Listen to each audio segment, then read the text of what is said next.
Hi, I'm apparently Mark Bradley, and today I'd like to talk to you about imposter syndrome. Before I start, can I have a quick show of hands for who's heard of imposter syndrome? Right, I'm done. Cool, keep your hands up if you haven't suffered with imposter syndrome. Well, there's one brave person at the back, maybe. Okay, cool. So, for those of you that didn't put your hands up, I don't think there was anybody. But this is the Wikipedia quote for what imposter syndrome is. You can read that. Or, imposter syndrome is the feeling that you're not responsible for your own achievements. The feeling that maybe you're not capable of doing your job.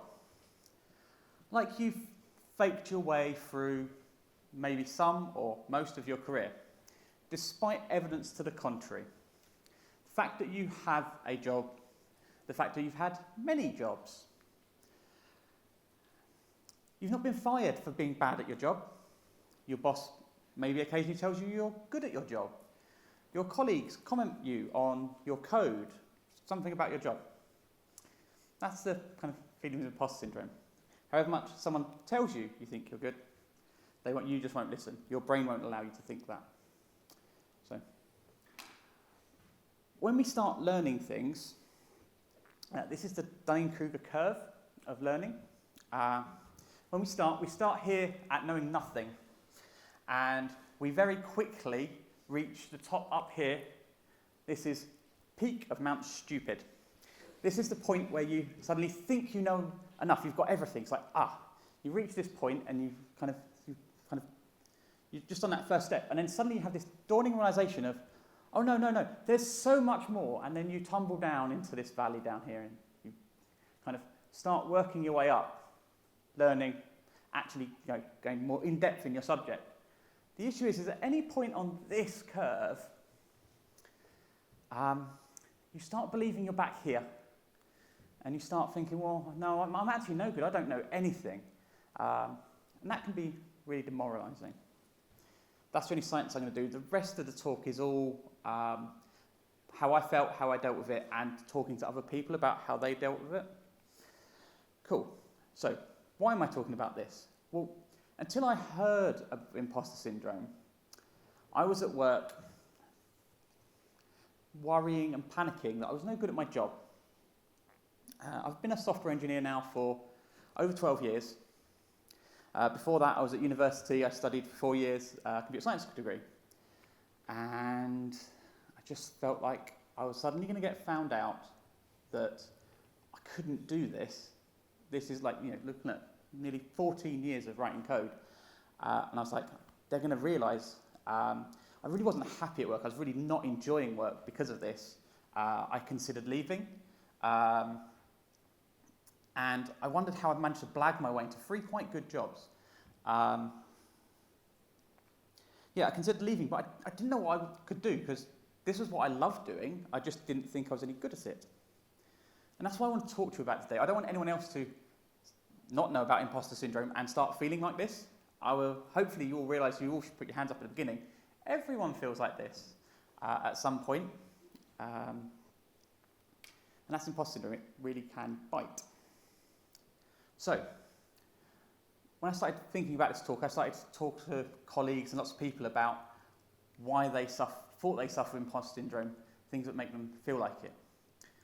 So these are some of how I started to realise why I was feeling like it, and other people as well. So, first one, I think we all do this a lot. We compare ourselves to others. We compare ourselves to the people we work with, the people we meet at conferences or meetups, the people we see on Twitter. We compare how we learnt to program.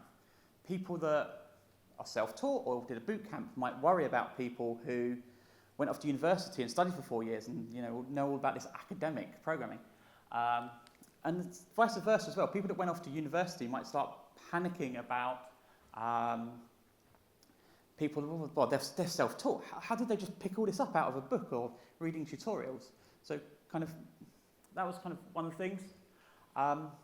When I really started suffering with imposter syndrome, I started working in a job where I was working with contractors, and quite a few contractors, and it was the first time I've ever worked with contractors. And I was comparing myself to them. I was like, well, I'm in my 3rd job now. I've had some experience of some different tech stacks, but they're changing job every 3, 6, 9 months, getting lots of experience, playing with different frameworks, different databases. I just didn't know how I'd ever keep up with that level of learning, or if I could even do that. Experience. People panic about their level of experience. I'm not talking about just junior developers. I prefer novices, because if you join a new team, you're still a novice to that team, even though you might have been writing code for years. But when we're newer to a team or a code base, we can really start to worry that we're going slower than we used to in our old job, or they're going to I don't understand what this code's doing. And kind of we can panic about our level of experience. Start comparing ourselves to someone with 6 months, a year, 10 years on a code base who's just flying through code, and you're there trying to work out how things happen. You can start to panic about that. Differing skill sets. For most of my career, I've just been a PHP. I've just mainly been PHP. And reasonably narrow. I'm not very good at making the front end look perfect in lots of different browsers. So I was very worried about the narrowness of my skill set and how that might affect my career going forwards. Comparing myself to someone that was a little bit more full stack or had a little bit more knowledge towards the front end. It took me quite a while to kind of rationalise it and think, well, that's the reason I have a team, I work with a team, is because, well, I sit here and they sit there, and actually we make up a whole team that can deliver something. But comparing other people's skill sets can really kind of drive you to kind of start panicking and worrying and thinking you're not good at everything because other people in your team have different skills. Okay. Hands up if you've been to a non-PHP conference where PHP was not the butt of a joke. Okay, 1 person. Yeah. 2. Okay. I think this was one of the ones that really, it still can make me panic a bit. We go to a conference and it's not PHP, and with the butt of a joke, or with the punchline is PHP. If you go to conferences or meetups or places and that's the reaction to your main language, the thing you do day in, day out, pays your wage, then I think that's a really kind of like, well, okay, maybe I'm not a good programmer because I only use this tool that, people who do Java and Ruby or other big languages, we're their joke, So maybe I'm not a good developer. Maybe I just use this tool that people don't see as a real programming tool. There's a really good talk by Jim Second. I can't do the talk. Hang on, bro. You even code the politics of tool shaming. It really goes into it, and kind of he brushes on the imposter syndrome stuff. But it's a really good talk on tool shaming and how it can have lots of different effects. And I think one of them has the potential to be imposter syndrome. Okay, who has a list like this of the things they're going to learn? Whose is longer? Yeah. This was when I think I realised I really have a problem. This is like a small, scaled-down version of that list I had of all the things I thought, I need to learn all of this, I need to know all of this, I need to be an expert in all of these things to be this professional software engineer I thought I had to be. I had to know how to use different types of testing framework and different programming languages and different types of databases and queues, and just all these things just grew and grew. It took me quite a while to realise that actually having such a long list and trying to put my pressure on myself to learn these things and learn such a vast array of things really wasn't making me very happy. So after a while, I threw it away and I started again. We're not really known for our communication skills, stereotypically. Things like unconstructive code reviews. Who's had an unconstructive code review in the last, let's go, week? Come on, you know the sort of things I'm talking about. Oh, the page one. Oh, okay. So yeah, week, month. Come on. Someone who just varred up dies and had a bit of a moan about coding standards. Yeah, okay. they're not helpful. They're not going to help anyone get better at their job. They're just a demoraliser. I'm hoping, no, it's not going to work. Cool. And a lack of feedback as well, a lack of constructive feedback. When I was suffering from imposter syndrome, I was really looking for some kind of validation. Not that I was good at my job, because people were telling me that. It was more, I wanted someone to give me the constructive feedback, point me in the right direction, say, yeah, you know, go in and look and improve on this. So unconstructive feedback kind of just bits on telling you, yeah, good job, thumbs up. Doesn't help. I think the overall driver for my imposter syndrome was, I think this comes across it. Now, I'm not saying if you're not passionate about your job and writing code, you're not going to, not suffering imposter syndrome. What I'm saying is, it's that passion to be better at our job. The reason we come to conferences and the reason we come to meetups and we sit and read these books and write those lists, we want to be as good at our job as we can. We do it every day. We want to be good at it, and that passion can kind of drive you to write the list, drive you to compare yourself to others, start making you panic. Cool. So those are some of the kind of bigger things that people mention to me. I want to go into some things that kind of I feel start to trigger these feelings, at work or whilst I was at home or something. So I think, now don't get me wrong, I want to be invited back. I love meetups and conferences. But they are a really good way to trigger those imposter syndrome feelings. You've seen, 6 talks today, lots of different technologies being spoken about. You're going to start writing those lists of all those new technologies you need to learn, because I haven't heard about that yet. I'm going to have to add that to my list. And you start to panic. The other thing I think realised that caused me quite a bit of problems is you've seen 6 talks by 6 different speakers, but what you make these assumptions that cumulative knowledge is in every speaker. So any speaker could come and talk about all of those 6 topics you've seen today. And it's not true. Okay? It's the cumulative knowledge is why we have many speakers, not just one person up here lecturing for a day. Today could have been a good day to have triggered imposter syndrome when you started writing that list and your list got a little bit too long. You got to page 7 of your list of things to learn. Yep. I had to get it in. So there's lots of things in our industry that should just work. You should just be able to check out a code base, spin it up, run the tests, and be running away with code. If that doesn't happen, that can really panic. This tweet was triggered by something exactly like that. I just joined a new team. They were using Vagrant, and one of the first tickets I picked up was a very simple change to one of the microservices. So I checked out the code base and ran Vagrant up, and I just saw red, just a screen of red, just red everywhere. And I was like, oh, okay, panic, what am I doing wrong? Because Vagrant up should just work for everyone. So I made sure I don't install the dependencies yet. Ran it again, a little bit less red. Eventually, sometime after lunch, I got the Vagrant box up. I thought, oh, I'm winning, I'm not that bad. Then I tried running the test, because I've got the Vagrant box up, the test should all go green.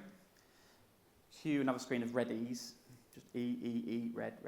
And at this point I'm like, right, okay, what am I doing? Because Vagrant up and running the tests on the master branch should work. And I sat in silence trying to fix it for, I think, 2 days, just trying to work out what the problem was, because I didn't want to admit that I couldn't get the code to work, because I've checked it out, that should work. Took me, I think it was somewhere, second day, I realised I was the only one on the team using Linux. Everyone else had a Mac, and the way that they'd made the Mac talk to the local file system only worked on Mac. So 2 days of thinking that I couldn't code was just I was using a different laptop for everyone else. That felt not fun, as I'm sure you can imagine. Cool. Right. This is probably a bigger trigger for everyone. Who sees their dream job coming up on a jobs forum or in an email, like, oh, I'd love to work for that company. Looks at the spec, I could probably do all of that, but they wouldn't hire me. Who's done it? Come on. Yeah, fair few, yeah. I've done it a fair few times. It's like, oh, that company wouldn't hire me, or they use a different database to what I use, or oh, I haven't looked at caching enough, or I just start making up excuses. Yeah, you just make up excuses. And my wife always shouts at me when I start making up these excuses, and she's given me the best advice for this. She sits there and she goes, "What's the worst that can happen? What's the worst thing that can happen if you apply for this job?" And you sit and okay, they say no. Actually, no. The worst thing they can do, the worst thing they will do, is they'll say no and give you no feedback. They'll just go, no, culture fit. That's the worst that can happen, yeah? No feedback, no room for improvement on next time you apply for a job, maybe with them, maybe someone else.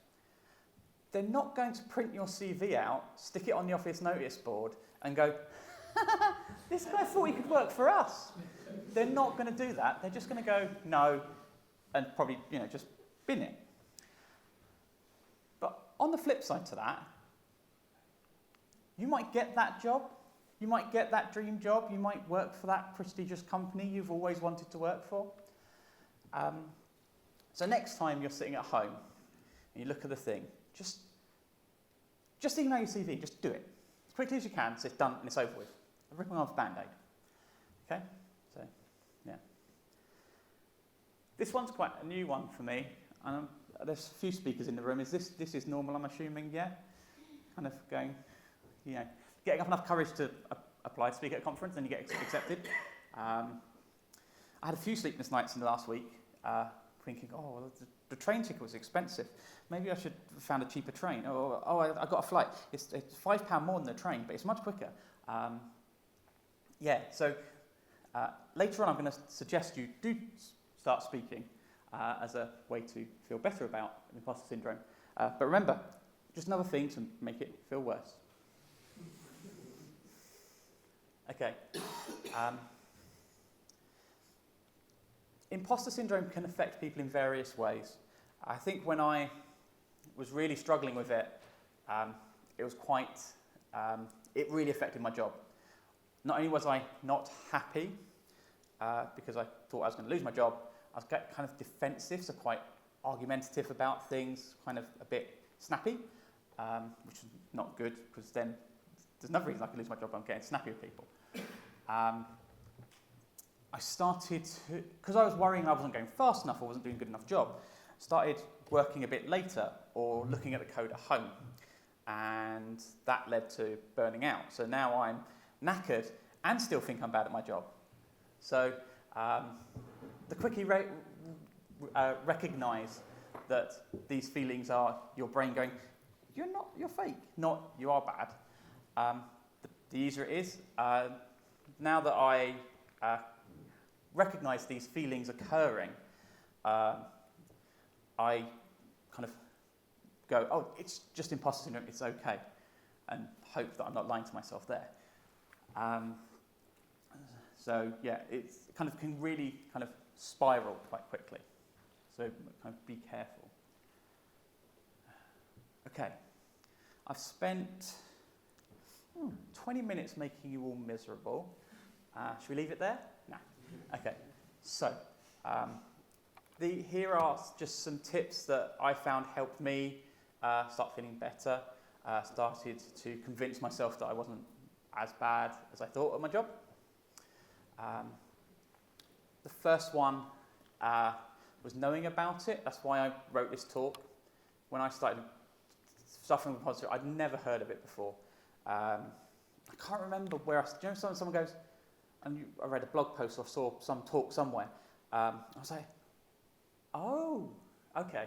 So that's why I speak about it. So luckily you all put your hands up, everyone knew about it. So, Maybe it's more popular now, imposter syndrome.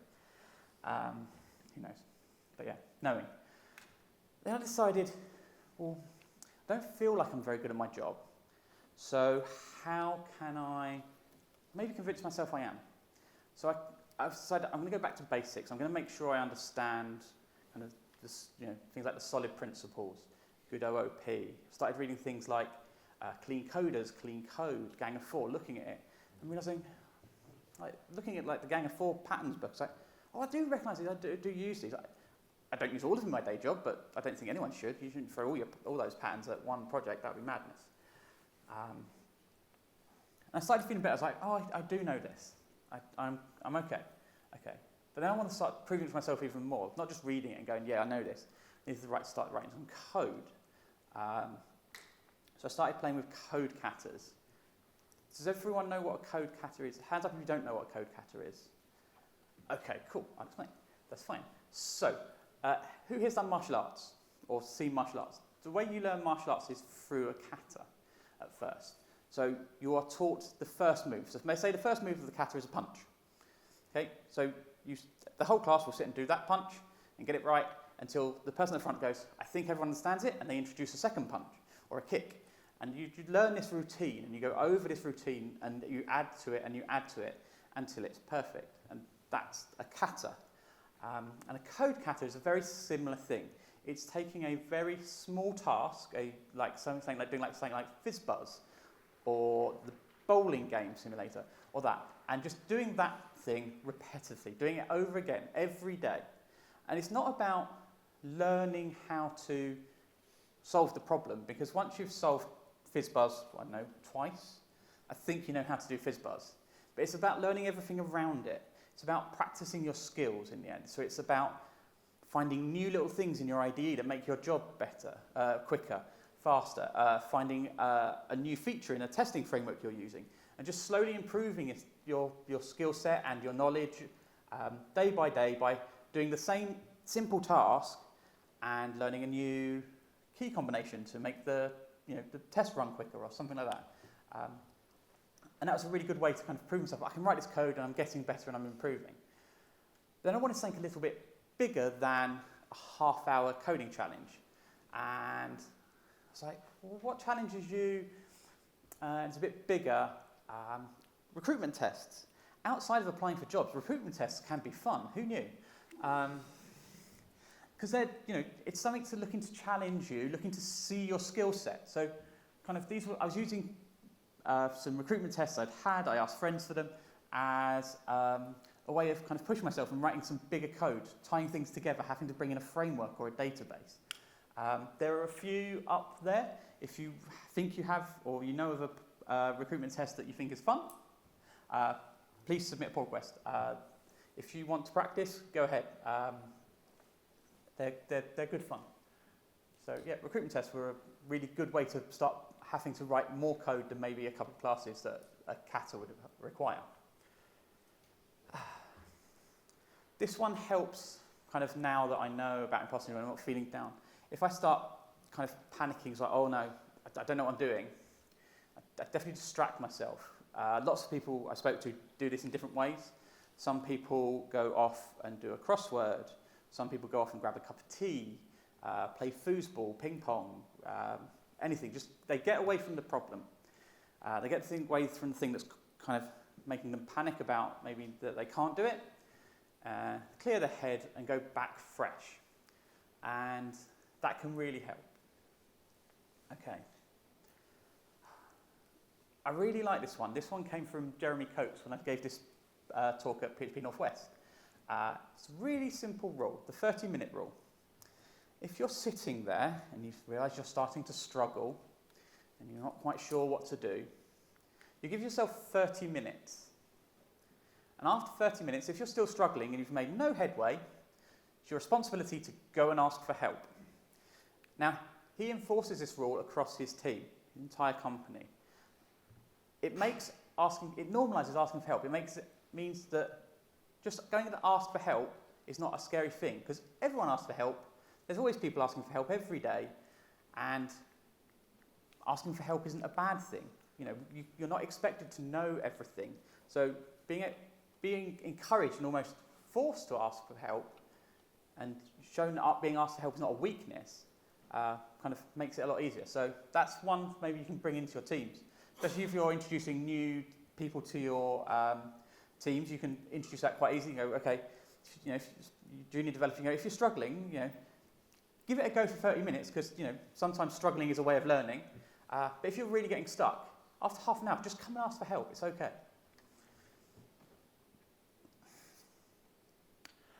This one's really important, I think. We're quite good at beating ourselves up when we do things a little bit bad, you know, in retrospectives, or the ticket took too long, oh, bad code, rah, rah, rah. Celebrating your successes, high-fiving your team, tweeting about it, anything. Just celebrate when you've done something. It might be the little thing. You've been working on a test. It's bugging you. You can't get this pass. Test goes green. Woo! Go and get a cup of tea. Celebratory cup of tea. You know, we're British. Something like that. You know, you can't really go and get a beer every time you get the test to pass. That would be a don't know. Depends what you got. But make sure you celebrate the successes. Don't just beat yourself up when things are going wrong. Let's start improving the way we communicate between ourselves. I think that's going to help. If you're a manager, make sure you're giving constructive feedback. If someone's doing well at their job, but they're panicking about imposter syndrome, they want to know where they can go and improve. Giving someone constructive feedback, giving them something to go for, it helped me dwindle down that list of things I needed to learn. So it was kind of that constructive feedback of, well, maybe go and look at that. So we've got this ticket coming up, or you know, some of your queries are a bit off. Maybe go and look at you know, different types of joins or something. Constructive, targeted feedback to help people improve is really important. Same goes for code reviews, especially. Okay. Yes, code reviews are about making sure bugs don't get into the code base, making sure that the code is of a standard that your company require. But when it comes to the coding standards, there's tools for that. Go and install those, use those. Make code reviews as constructive as possible. Now, on that team where I had the vagrant issue, I had probably one of the best code reviews I've ever had. It was really good. I'd written the code. It was all good. It was well tested. I was happy with it. Handed it over to someone else on my team to review it. And he looked at it and he come over. He's like, I like this code, but what about using this design pattern? And he left it at that. And I was like, okay. And I was like, I haven't used it for a while, so I went and found on the internet how should I apply it. Oh, okay, yeah. That seems sensible. That seems actually a little bit of a better approach. And so I put a plan together in my head and go, okay, did you mean doing like this? And he's like, not quite. How about like this? I was like, oh, right, okay. So I went away and spent half a day rewriting, refactoring, changing the code up. So it was much neater and much easier to use and much easier to add newer functionality to that piece of code in the future. And I learned so much from someone just taking those 5 minutes to just, rather than just going, oh, you missed a var, don't die, actually thinking, oh, well, if I was writing this code, how could I make a small improvement? And he kind of sent me away, and I kind of learned quite a lot from that. It was really good. So code reviews should be about helping people see things that they might not know about. Better practices in coding rather than better coding standard practices. Where I work, we now use a lot of pair programming, almost exclusively. And this is really good for, this massively enforces that 30-minute rule. It goes down to about 30 seconds, because when you're the one typing and you've paused for 30 seconds, the person next to you is going to go, you're right, what are you thinking? And you know, they're going to prompt you, and you're going to have constant conversation. And I found, since I've been pairing, I don't worry too much. I don't get stuck as much. That's it. I know a few people on my team worry that maybe when they're not writing the code, they're worried that they could think of the problem. But generally, I think pair programming has really kind of helped with that. Oh, too fast. Mentoring and coaching. Now, this goes in both ways. So if you have that massive list and you're going to pick a few things off of it and you want to learn a new skill, maybe learn a new language, finding someone to help you with that learning, help you guide you with that learning through mentoring or coaching, slightly different approaches, can really help. It kind of gives you somewhere to work for, someone to get feedback from. And the same goes for being a mentor or a coach. It's a great way to share your skills. It's a great way to realise that you know a lot more than you give yourself credit for. It's also a great morale booster. When you've helped someone else learn something that you know, it's a kind of, it's one of those successes you should be celebrating. Okay, meetups and conferences. Okay, they're a great way to see maybe the skills or get an introduction to a skill that you're really interested in learning. So I went to the GraphQL talk today, so I want to have a bit of play with it. It's a great introduction, it's going to be a good start. You've just got to be wary of that, seeing 6 talks that you want to write your list of things to do. So definitely attend meetups because they're great. Invite me back, please. Just bear in mind, not each speaker you could give all 6 talks you've seen today, and just don't write that list. Don't grow it too big. Don't go to the 8th page. And when you've learnt a new skill, or you've found something that you're really excited about, share it. Another way of celebrating your success. You might get, to come and give a talk, or you might get loads of people sharing your blog post or your video. Sharing is another good way to it's also a way to kind of force yourself to maybe go a little bit deeper into that subject you're excited about. So obviously, you get excited about a subject, you go, I could write a blog post or I could write a talk, and you go and kind of study about it and kind of go a little bit further. If you found this interesting, I'm going to highly recommend you look at Jessica Rose's video, Imposter Syndrome and Individual Competence. It's an old talk, but it's really, really good. I think it's from PHP UK a few years ago. It's a little bit more into the kind of sciencey side of it than the feeling side of it, but it's a really great talk. If you've not heard of them, open sourcing mental illness is another great thing to go and look at. Go and check them out. They do talks about kind of mental illness and the effect it has, especially in our industry. Cool. Questions or chat? Have I rushed through that? I don't know.